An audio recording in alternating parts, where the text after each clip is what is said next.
Hello and welcome to another episode of Wellness with EAC. My name is Nicole Guanzura, and I have the distinct privilege of being your host on this podcast. I really love to talk about all things wellness at work and career wellness. I love to bring on guests who talk about what it's like to live beyond the titles that you see online on social media. I want people to really just open up the curtain. You see somebody's title, but what does that really mean? What does their journey look like? In the hopes that it's going to resonate in some way, shape, or form with you. In maybe that's something you really want to pursue, or maybe, I don't know, maybe that direction didn't quite work out for you. But I think it's such a powerful thing when we're getting to relate to each other on a human level.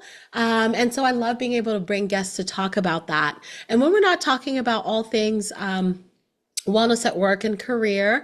I love to also talk about the financial and mental well-being side of things because we are humans and we've got to look at each other as whole humans. And I love to talk about faith journeys, as you all know too. That is a great part of my story and integral part of my story. So I love for people to talk about their faith journeys. I talk about mine as well. And today is a guest episode. And if you're watching us on YouTube, surprise, you've already seen our guest. She's incredible. But I'd love to tell you a little bit more about her. And I'll give you this caveat. Every person that has been on the podcast so far has been pre-vetted, has been recommended by somebody. And so the energy that they're giving you on the podcast, they're going to give you that same energy off the podcast. So I just want you to be comforted by that. So whatever questions you have, they really do mean it when they say contact them and ask about it because they're putting it out in on the internet. So for today's podcast guest, it is such a joy to have Dr. Summer Miller. She's going to tell you a little bit more about herself, but you already know I love to share some fun facts about our guests. She is the founder and CEO of SDM Integrative Consulting. And here are a couple of fun facts about her. She is a musician and a singer, and she plays the acoustic guitar. Super awesome. She has seven children. And anywhere she travels, she buys 1 pound of whole bean coffee so that she can grind it herself, store it properly, but always end up with a fresh brew of awesome coffee wherever she is. So that's just a little bit about her, but she is doing some really cool work and she's going to tell you more about that. So enough of talking for me. I want you all to hear from Dr. Summer herself. So Summer Miller, welcome to the show. Well, thank you. I'm so glad to be with you. Thank you so much. And I'm really, really excited. And actually, just thinking about this coffee, would you please share what is your favorite type of coffee? It's hard to pick a favorite. My favorite place to get coffee, and I think maybe it's nostalgic. I like Stumptown in Portland, Oregon, because I'm Okay. I'm from Oregon originally. Yeah. So it's kind of like going back home. So there's so many places I love though. There's Cartel Coffee in Phoenix, which I love, Stumptown in Portland, and I always find kind of hidden gems wherever I go. I try to ask the locals, where do you love to get coffee? Is there a Mm. coffee roaster here that I can find? So it's just always it's fun to find those things that you wouldn't know as a tourist, but when you talk to people who live there, you go to their favorite places. I love that. And that's a great way to know about the local community, the local culture, and learn a little bit too. I always find that probably in our line of work too, there's something beautiful about by the time you get to your engagement, you feel like you're connected to them Yeah. in some way, shape, or form already. And also when I do client gifts, I love to always pick up something that either is local to me or local to them and find some way to integrate that. And coffee is such a popular, if it's not coffee, then it's tea, Mhm. for me. So I really resonate with the whole just getting local coffee and honestly it tastes better. Yeah. For the most part, it does. So thank you for sharing. And please tell us a little bit more about you. Let's see. You already covered the fun facts, so I love that.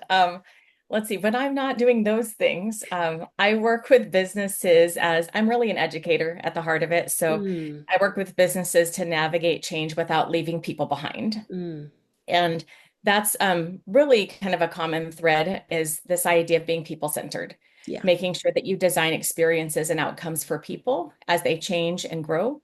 And I do that in the business world independently through my business, but I also teach at a couple universities where I'm teaching change consulting with a people-centered lens. Mm, So all of it is kind of education based, but it shows up and lives in different sandboxes. yeah. Okay. That is incredible. And have you always wanted to do that? Walk us back a little bit. How did the journey to where you are begin? I didn't mean to be a business owner, so I'll start there. I spent about over 25 years in corporate America Hmm. doing a lot of different things, but a lot of that was in kind of the banking industry. I did some work in kind of the sales and the revenue side of banking early on. Then I moved into learning and development, and I kind of got that education bug, right? Yeah. But I did that in the business world for a long time, moved into HR roles over time. And when you're in an HR role, often you're helping people navigate change. Hmm. You may not have a change management title, but there's always change and growth and figuring out how to navigate new spaces. So that just became of interest to me when I was in that space is how do I help people do this well? How do I help people be resilient and have what they need to get through the hard stuff? Hmm. And so I started researching that, which led me to go back to school. And I'm kind of a nerd and I just love to learn. So I first got my master's focused on communication and organizational development. And then I went on to get my doctorate because I'm, like I said, a little obsessive about learning. So, but I studied organizational leadership and org development, and change was my focus. So Hmm. it wasn't necessarily that I wanted to build a business around it. I just was like, I want people to have a human-centered approach to how we do this. And it turned into jobs within the company I was at the time. Right.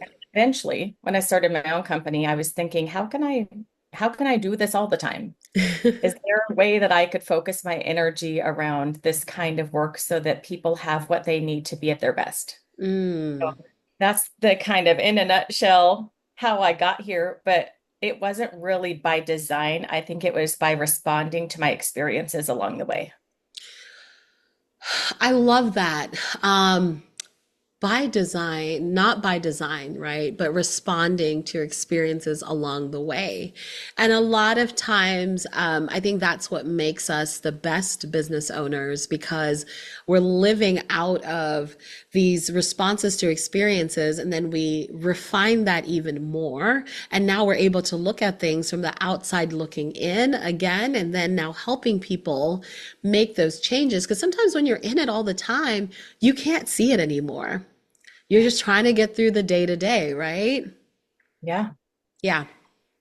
It Yeah. it helps a lot to be mindful of kind of why things have gone well. I try to spend a lot of time reflecting on when I would go through a change or people had and it just felt bad, right? Mm.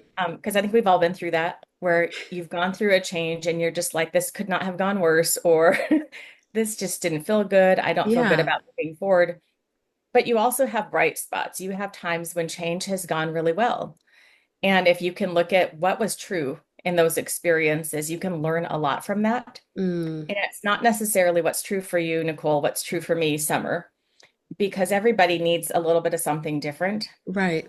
And that's why you designing for humans is so important that it's not just everybody wants this or needs this.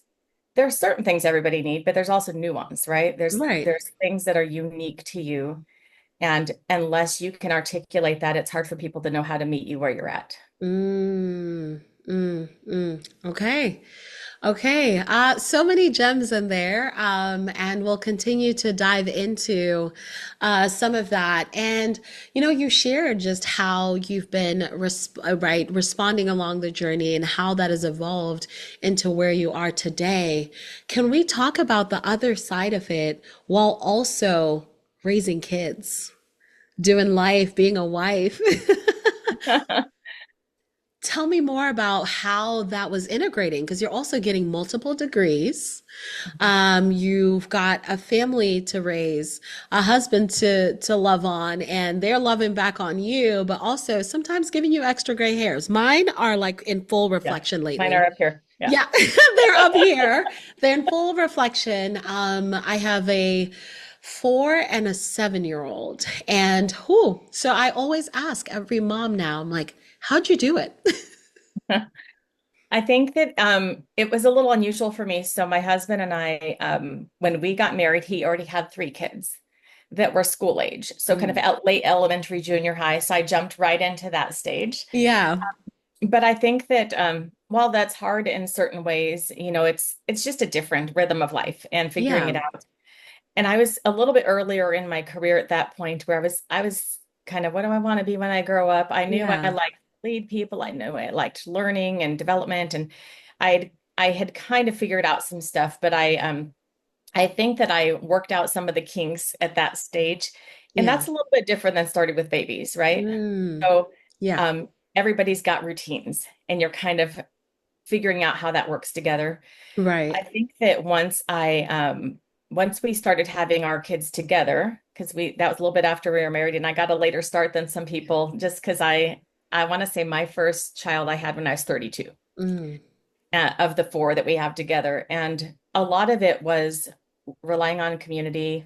Like we met through church, so we were part of a Oh, church community, and yeah. you've got your people that come alongside Yes. you. Yep. We had family that helped out. I figured out at the time he was going back to school, so we figured out ways to kind of share the load and to to help each other out in the ways where we brought our unique gifts and strengths and all those things. So Mm. I think you do all the things with your first child, even the stuff you don't need to do, right? Because you're kind of freaked out, you're going to mess up, Yeah. and and then you're like, okay, that's not important. So then the second, was something that we were like, okay, we got this down. And then Yeah. we thought we were done at that point. And then we moved from Oregon to Arizona, and Uh-huh. then we just started kind of praying and thinking about what should be true for our family. Um, Mm. how do we want to focus ourselves? And we decided we're not done having kids. So we had 2 more. Okay. But I think having the 2 more together was something where we just realized we had a richer life with more children. Hmm. It would be hard because I've always been more of the breadwinner, kind of the career-minded person. Yeah. Um, I've never been built for being a stay-at-home mom, and that's Yeah. okay. I had to realize that, we're all designed differently. We have different gifts, and I am at my best when I'm working and using my mind in really specific ways. That's how I'm the best mom I can be and the best wife I can be and all of Absolutely. that. And my husband has a fulfilling career too, and he's a mental health therapist. Mm. So we both found our spaces outside the home, but we wanted to make sure that nothing kept us from being really present in the home, Okay. which has been a journey. Like that's not always been great. We've had Yeah. ups and downs with like making sure we focus on what's most important. So Mm. yeah.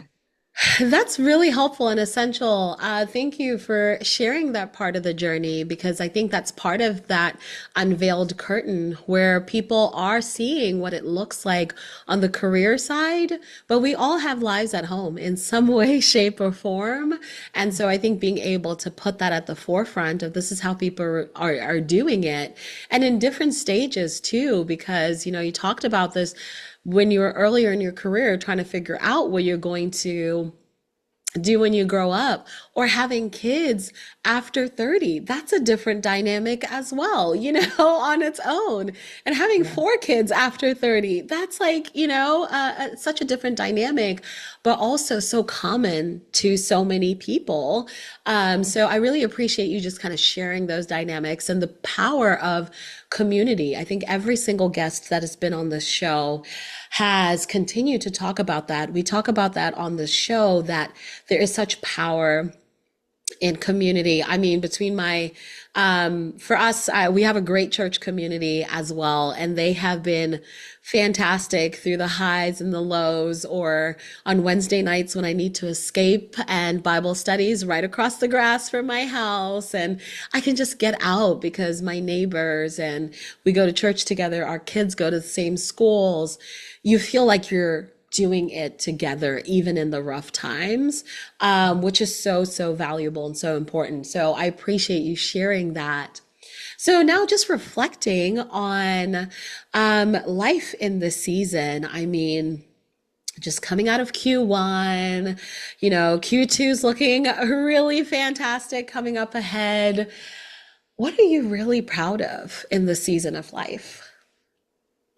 I think that something that is maybe harder for me, and other people I know can relate to this. I like to have a plan and bring that plan to life and to know all the things that are going to happen, right? Yes. And that's not how life works all the time. And like I said, I'd spent a bunch of years in corporate America where things were a little bit more predictable. I had a paycheck that came at a certain time. I Yep. knew I was going to get an annual bonus, and there's just certain things that were kind of buttoned up. And in the last couple of years, so like 2.5 years, I've been out on my own, self-employed. Mhm. And that has been a real step of faith, is to trust that God has this, He has me. I don't have to orchestrate the whole future and Yeah. design everything. Um, which is, it's good to be, that's a freedom that's a little bit scary, like to let go and to say, I don't have to have it all figured out. Mm. That I can like use the wisdom that God's given me. I can rely on people in my community. I can do the best I can with what I have and what I know, Yes. and trust that the pieces will come together the way they should. I think Mm. that it's an area where I'm proud of my growth, Yeah. because it's really tough to not control the details. Yeah. And I feel like I've made progress there, and I'm still growing and learning, but that's been a milestone for me. Mm. That's a big one. That's a really big one because a lot of times the control we think we have is also a false sense of control. Yeah. It's literally like, no. Somebody told me straight up the other day, she was like, "You've been carrying a burden you were never supposed to." And I said, "Oh, okay. Well, thank you. I'm going to go ahead and try to surrender that again." I'd Yeah. like to keep carrying this and complaining about it, but I can't do that Yeah. because in this, my faith has probably like quadrupled, 5x, maybe 10x. Who am I kidding? Since I became an entrepreneur. Mhm. Yeah. There is a level of dependence on God that almost feels delusional at this point. I'm like, nothing makes sense. But I'm like, okay, the kingdom of God, it's an upside down kingdom. No wonder it Mhm. doesn't make sense. Yeah. But I love that you're talking about just like openly that this is a place that you've been progressing and just like leaning on what he has for you and the good plans that he has for you and what he's providing in this almost like, daily bread. Almost Yeah. thinking about it as this like manna.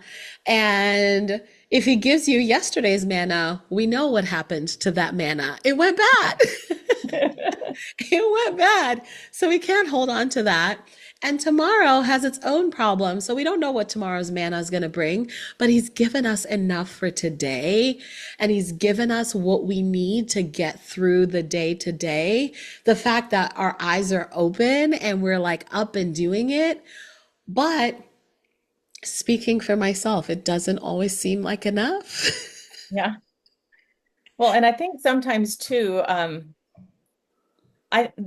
everyone maybe has a different view on this, but sometimes God's provision, we might think of it as circumstantial. I don't think it always is. Yeah. Sometimes the thing you want is not what you get, right? Yes. But what you need is there for you. And I think that it's kind of having faith and hope, but not expectation of something that is Mm. maybe as tangible or circumstantial. Yeah. And that's been, I think, an area of growth for me. And I think a lot of people, where we're kind of, where does your joy lie? Where does Hmm. your trust lie?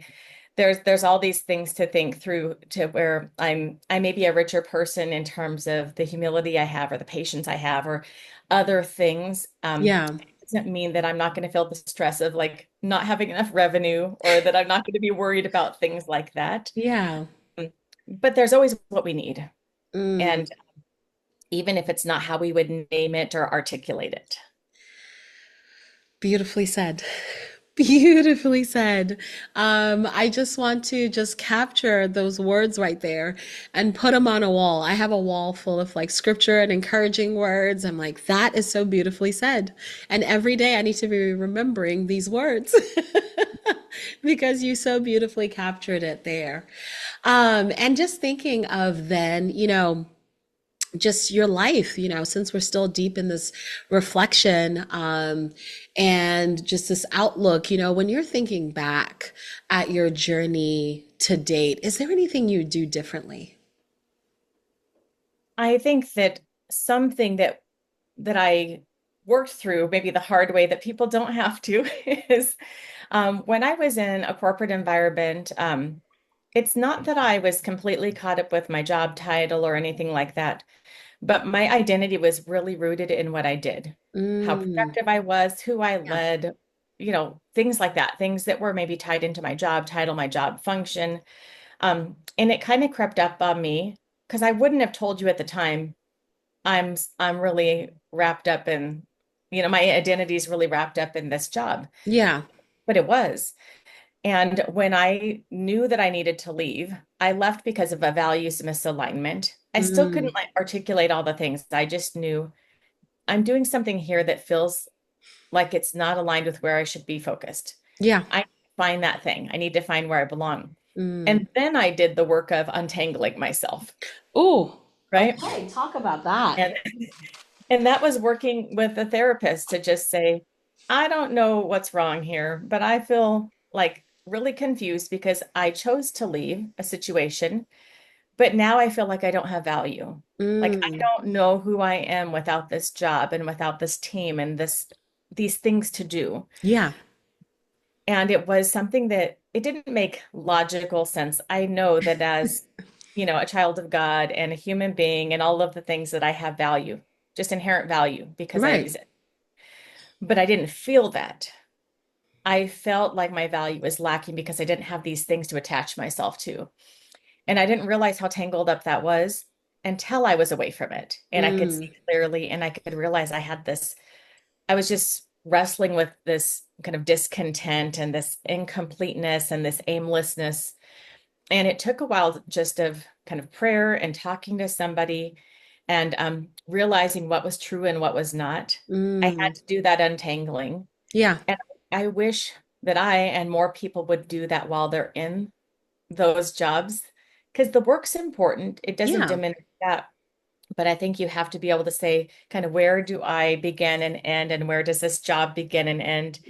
And mm, these are separate things. yeah, I'm a person with an identity. This is a seat or a job that I fill. mm, And I can be this person in any place, yeah, in my community, in my church, in my family, in my work, yeah, that you are a whole person without that job.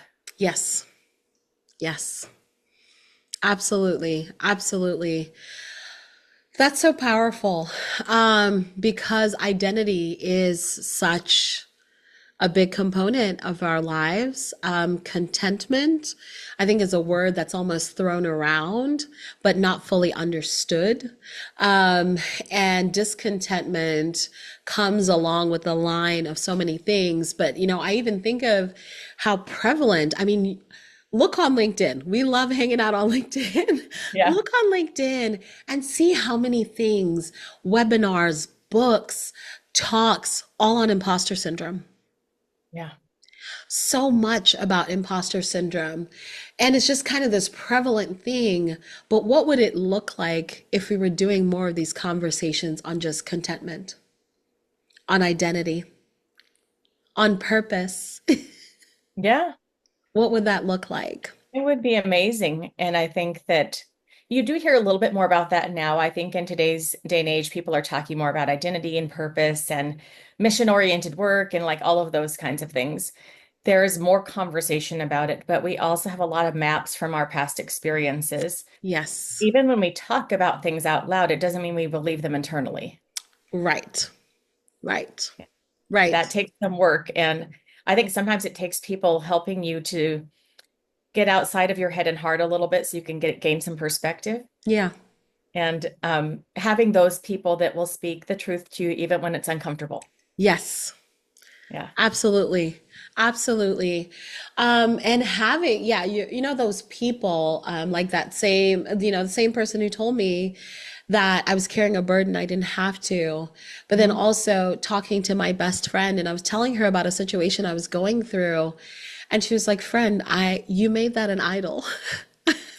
You made that an idol. And I was like, you know what? I really did. And I appreciate you being able to call that out to help me because it changed my perspective. It pulled me out of my head. It pulled me where all my feelings were, and then just giving me back that perspective. Yeah. And then just catching me where I was. Um, and that helped me that the next time I encountered that thing again, my mind was different. My whole setup was so different. So I love what you're saying in that these conversations are being had more. And we're seeing a little bit less of some of this other stuff, but like that deep rooted working through that. So can you tell me, how is this applying now, real time? I don't know if you have an example of just like a really cool outcome you've had with a client that has been able to just kind of see a different perspective. I think it'll be, you know, just really nice to just share through what people are experiencing real time right now in these like tumultuous times. And it seems like a season, but it's just been years now that continue. So please share some hope of Yeah. how you're seeing this. Even just a general over example is fine. Yeah. Most of the time, I'm working with executive teams or senior leadership teams in a business, but every now and then I'll be working with one leader who's just facing tough stuff and they need to show up well and they're overwhelmed. They're just in Mm, over their head. yeah, And a lot of times it's because maybe their company is growing so fast that it feels like they can't keep up with the changes that need to happen yeah, and they want to lead well, but they're just barely surviving. And sometimes I think that those conversations are where people can really focus. Yeah, there is the how do I do this, right? right. How do I do this well? How do I face the challenge ahead? Because I'm an educator and I'm going to help people build that capability and that confidence. But Hmm. I love the moments where I'm talking with somebody and it's more about let's pause for a minute and let's talk about what's most important to you. Mm, And let's talk about what this job is requiring of you. yeah, How do those things align or misalign? And is there a way to get these things closer together? Because I think we tolerate a lot of things that we don't have to. Because because our identity's wrapped up in it, or we have sense of responsibility, or there's right. all kinds of reasons. Yeah. But I love working with people to recognize this is what matters. Mm, Can this live in my company? Can this live in my job? And a lot of times it can with yeah, some tweaks, with some work, you can bring your full self and your values and things into the work that you do. right. I love helping people find that so they can navigate the change and the tough stuff ahead so they are Yeah. more resilient. But I also like helping people figure out when that's not possible. Hmm. When they're working in an environment that does not have the right conditions for them to be at their best. And where that's if that's out of their control, if they really truly can't influence it, I like to at least help them recognize that so they can figure out how do I move from this point? Mm, And sometimes that feels daunting. It's just overwhelming, and people get stuck and they keep tolerating the thing that's not serving them or others well. right. And they just need someone to believe in them to say, now that you've identified this, you have it within yourself to to really create the conditions you need to Yeah. be at your best, to find the right spaces. And that's work that I just love doing because people feel less alone Yeah. when you walk through the hard stuff with them. And that's probably how I'd respond to the question is we're all growing, which means we're all changing. We need to be able to bring our best self to those spaces, and if we can't, we've got to find a way forward. I absolutely agree. I see a lot of conversations around, and each, people have their different thoughts and opinions, schools of thoughts, and not everybody feels like they need it. But I'm of the school of thought that you need your community.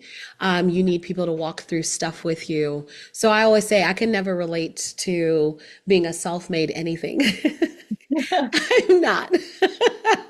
Yeah. I am not. First, because I can do all things through Christ who gives me strength. And then I can do the rest of the things through that strength that he's given me through my community, through the people who are investing in my business, coaching me, recommending clients to me, all of that. But it's just what helps me grow and finding that close knit circle of people. But then I think from just the client perspective, it's so valuable the work that you're doing because not only are you coming into this from a very well educated and experienced place, which sometimes is lacking, a good number of times is lacking, but you also have that empathy. You also have, that ability to connect with them and help them recommend, where, if it's going to be the right fit for them to thrive or if it's not, but you're there in there with them, but without doing the work for them. You're encouraging them to be able to pull them out of the weeds of things and help them from the space that they're in. So I appreciate you sharing that and thank you for the work that you're doing so authentically and so thoughtfully. It's much needed. Oh, well, it's a privilege to be able to do it, and I learn all the time. I think that's Yeah. what's so fun about the work that I do is, especially because we're all so unique, Yeah. that there's no two people who need the exact same thing to grow and change well. And I love understanding how we're unique and how we can kind of speak in and create space for people to be their best self, and Exactly. how that doesn't have to look like the way you and I would do it. Exactly. Absolutely. Absolutely. So, as we're coming up into the last couple of questions here, I'd love to know, what does wellness mean to you? It's a big question. I thought about this because I was listening to some of your other episodes, and people have such good answers. You're like, I'll just steal that. I'll use that one. What Um, she said. yeah, what she said. Um, but I think that for me, if I really internalize it more, and which I think is also external, it's how I talk to other people. Hmm. It is using, I'll repeat some phrases that I've already said because they're really true for me, but Yeah. it's recognizing what you need to be at your best for yourself and others, Right. and creating space and priority for that, Hmm. which is really hard for us sometimes because we often put ourselves last. And we're thinking, I'll take care of my kids, my family, my team, everyone else. But it's saying what's true for them should be true for me as well. Yeah. That I need to fuel myself. I need to be energized and inspired. The things I want for other people, I'm better when I create those conditions for myself too. Hmm. And making sure that I make space for that, and I don't put myself on the back burner. Yeah. And I think that it's things I learn and I'm reminded of over time, just Hmm. because it is really easy to just set yourself aside. Yeah. And that can be like typical self-care things. That can also be your faith life, Mm. where you're doing all the things that are good, but you're not actually investing and growing in your own faith. Yeah. And I've had seasons like that too, where it just feels like, when did I stop paying attention to this? Yeah. You even lose track of when and how it happened. But I would say take care of yourself and create those conditions you need, and do that for other Mm. people too. Um, Humans, like the human condition in our relationships, that's what's most important. The other things are fleeting, right? Right. But the people in our lives and how we show up for them and for ourselves, that's what lasts. Mm. That's powerful. Thank you for sharing that. Um, and there's so many common themes within these responses. And I love asking the same set of questions, especially with this one, because you'll see the common threads, but then just slightly varied for each person and what that ultimately means for them. And I think that answer, if I asked you again, maybe next year, might look a little bit different. Yeah. Or if I'd asked you 5 years ago, might look a little bit different. So in this season is just so powerful. And I'm sure that so many people are going to be able to relate to that. And speaking of people relating, how can they stay in touch with you? If something piqued their curiosity, how can they connect with you? Probably the easiest way to find me quickly would just be on LinkedIn. So Hmm. Summer Miller, EDD. Hmm. I think I'm the only Summer Miller with those initials after my name. Yeah. And then my website is sdmintegrativeconsulting.com. That's a little bit more of a mouthful. So the LinkedIn's probably the fastest, easiest way to remember. Sounds great. And I will link all of those in the show notes so that you are able to click back and connect with Summer and I. Again, if you're watching us on YouTube, thank you for hanging out with us on this journey and you get to see us. Or if you're taking us on the road with you, would you let me know where you're listening? Is it Spotify? Is it Apple Music, YouTube Music? On listen notes. This, once I upload it to the RSS feed, really, it just goes everywhere and all places. I personally listen to it on Spotify. I'm a Spotify girly myself. And then YouTube is my other favorite because I spend a lot of time on YouTube. But I'd love to know your thoughts. What resonated with you?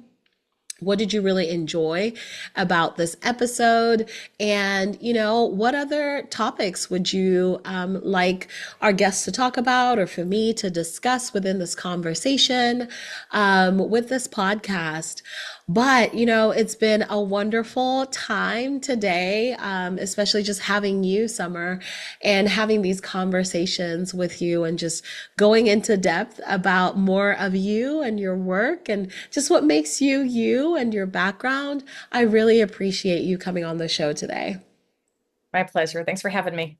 Of course, of course. And thank you all again for listening. I'm so excited for you to give us the feedback on this. Leave us a review wherever you do like listening to this podcast. Again, this is Wellness with EAC. I'm Nicole Guanzura and our amazing guest for today, Dr. Summer Miller. Until next time, take care and be well, everyone. Bye.